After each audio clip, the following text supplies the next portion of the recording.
What up, kaiju content consumers? Today I'm going to be reading this little script I wrote about Five Nights at Freddy's. Let's get into it. So before I tell you guys my 3-minute rant about Five Nights at Freddy's, I want to tell you that I don't hate this game. In fact, every day I come home from school instantly on the computer watching the Five Nights at Freddy's security breach trailer, showing it to everyone I know. I'm making another video on why that game wasn't worth the wait. I think these games have gotten gradually unscary. It's gone from a horrifying masterpiece to just a fun game. I think Scott focused more on making the lore scary over making the games being scary. And that's the reason these games have gotten gradually worse. So sit back, relax, and listen to a 10-year-old on the internet complain for a few minutes. Okay, let's begin with how FNAF became a reality. Scott Cawthon worked at a Dollar General making cheap indie games at night, including Chipper and Sons Corporation, whatever. All of these games weren't successful, especially this one. People's main complaints is that the characters in this game were really horrifying, looking like Chuck E. Cheese animatronics. So that kind of inspired Scott. So in his final chance, this would be his last game if this didn't work. But boy, this game works. This game worked. Being one of the best-selling games of all time, Five Nights at Freddy's was a horrific game. Its ambient sounds, its claustrophobic setting, and dear freaking God, the graphics.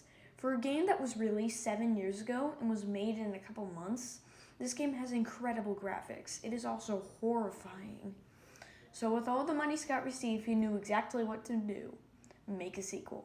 Enter Five Nights at Freddy's 2, a game that was a little less scary but still a great game. The lore game in this game goes far into it. The lore in the first game wasn't a complete story. It was just a man killing kids. Sure, everyone thought he stuffed the children into the animatronic suits, but never explicitly said anything like that in the first game. But this game gave us much more lore for bits for theorists like MatPat to feed off of. Then we got an interesting title. This was Five Nights at Freddy's 3, the third horror game by Scott Cawthon. This game actually had one animatronic, nothing else.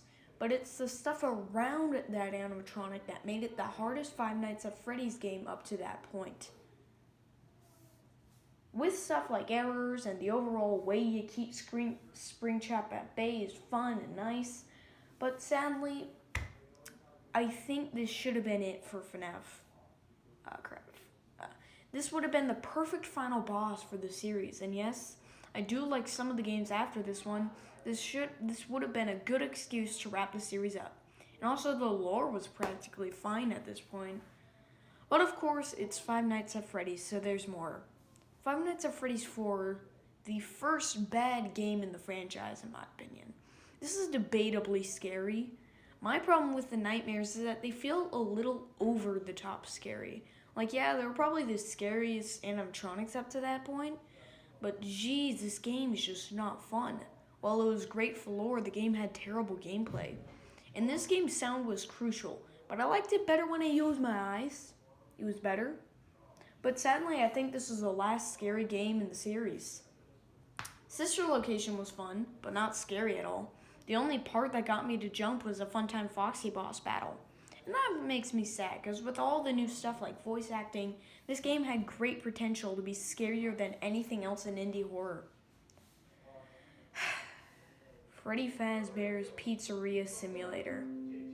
Get out of my life. This game would have been so much better if there were 3 modes. One that focuses on Tycoon, one that focuses on FNAF, and story mode that is the game we have today. The FNAF part is a wannabe FNAF 3. The Tycoon is fun, but thanks to the FNAF mode, you don't really get into it. I have no idea what I just said. Although there are 2 pluses here. Henry's awesome speech, and Helpy. Seriously, how could you not enjoy this guy? But then came out one of the funnest titles. Five Nights at Freddy's Ultimate Custom Night. This game was so much fun. Sadly, they sacrifice scariness for fun, because all the jump scares mean nothing to me, besides the one Dee Dee does. You know how I got these scars? From Dee Dee. Yeah, that was a poorly wrote joke. Yeah, this game is pretty fun. And that brings us to Help Wanted, the Five Nights at Freddy's VR exclusive title.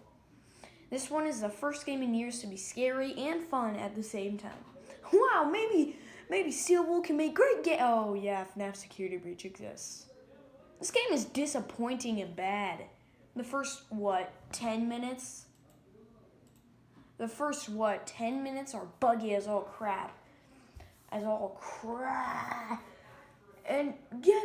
get the daycare pass. It's unplayable if you have the wrong hardware, which you need to be super specific, and it's super specific stuff in order to get this. Once you get the daycare pass, it's unplayable. Steam says I played 20 freaking hours of this game, and 90% of it is just me playing the Monty Chase scene. The main gameplay in this is you just shoved in a room with several staff bots, and you're supposed to get to the other side of the room. Like that's just not fun, is it? It's not fun. It's not creative, and it's not scary. Let's be real here, they've just given up on being scary.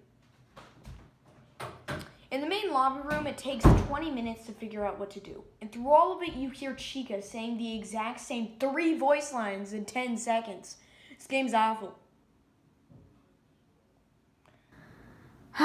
Scott. Please tire yourself, or whatever it's called when you unretire, because, geez, you need to fix this problem. That you did not pick the right people to. I freaking hate it.